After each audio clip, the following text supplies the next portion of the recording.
What's up, everybody? So we are out here at a little flip project here. This is day number 12. Day number 12. Going to show you a little update on what's going on. First, going to walk through the exterior. So it looks like we've pressure washed. You can kind of tell the difference with the fence. Looks a little bit cleaner. You can see we've done the brick and mortar work. We've done all of the exterior siding here. We opted to go ahead and replace all the siding with new. Okay, we fixed the brick and mortar. We're going to be painting this brick, so we don't really care about the the discoloration where it's standing out from the brick repairs. So we're going to paint all this brick. We've installed the new exterior shutoff valves with the vacuum breaker. You know, that's a $8 piece of material from Home Depot, so it's not a big expense, but little things like that really tie your project together and give your buyer peace of mind. It's those little details. So I'm just going to show you some things here. We're going to cut that cable wire, of course. If you see that, that's something my painter's going to come and do here pretty soon. We'll show you the front of the house as well. We really want this front of the home to give it a little pop and a little pizzazz, so we've got some slate tile going on there. And we also canceled, we had five exterior lights here. We had one down here, one way over on the corner, we still have one in the center, and then two here in the front porch on each side. So 3 exterior lights is a plenty.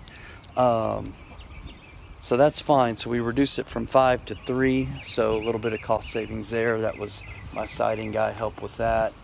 Little things you want to make sure of, like we've left the doorbell wire sticking out. That's good. It looks like my garage door has some damage here, and not happy about that. But that's also kind of, it's going to happen, stuff like that when you're doing a little rehab. So also some things that we've done. See here, my brick and mortar guy, there were some areas of the slab and foundation that wasn't any structural issues with it. It just didn't look good, didn't look pretty, and it looked like a little bit of people get scared if they see a little cracking and things like that. So we just filled in little areas that have chipped away and cracked. My electrician has not been here, but if you remember, he's going to clean up this conduit there. We did install a shutoff valve there, all new siding here, you can see that.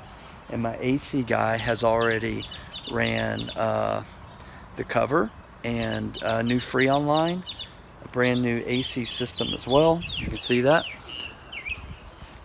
That's already been done. And here on the back area, it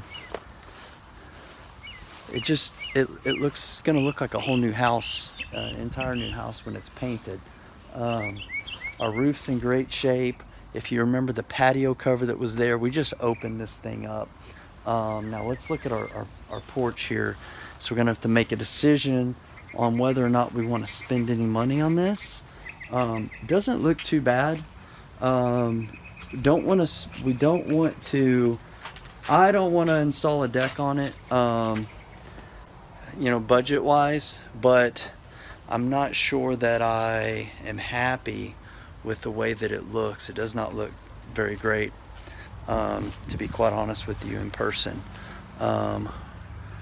We removed all this trash, like these pile of wires and phone box and stuff like that.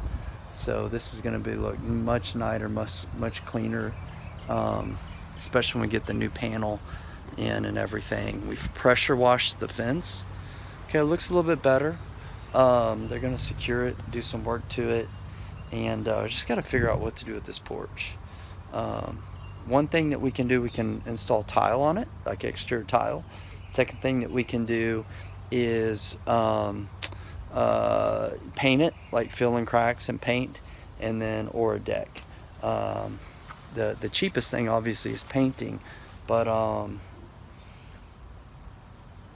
I'm gonna have to think about this. I may do like we can get a tile for about $1 a square foot, an exterior tile that looks really nice. So I just got to be very, very cautious about my budget at this point in time, because you start spending too much money, you don't get that money back. And then the other thing I'm thinking about too is not only with the money that we're gonna that money that we can save or money that we can spend and invest. If we're going to get it back, we're looking at two things. Number one, what's our return on our investment in terms of dollars, dollar for dollar, right? If we invest, say, $500 or $1,000 into that porch, is it going to increase the value of my home $2,000, $3,000, $5,000? We'd like, to 2 to 3 times X our investment. But we're also looking at days on the market. Is it going to reduce our days on the market when we invest that money? So that's something that's kind of a hidden cost that you can't really plug it into a calculator and things like that.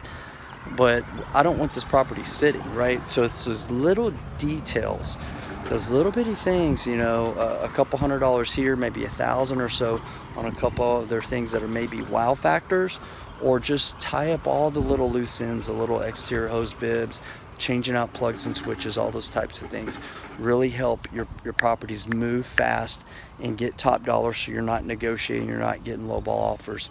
You've done your part. When you do all these things as a real estate investor, you've added the value into the property, right? So it's time when you go to market that you can receive that value in return with ideally a full price offer, and getting that offer really, really quick.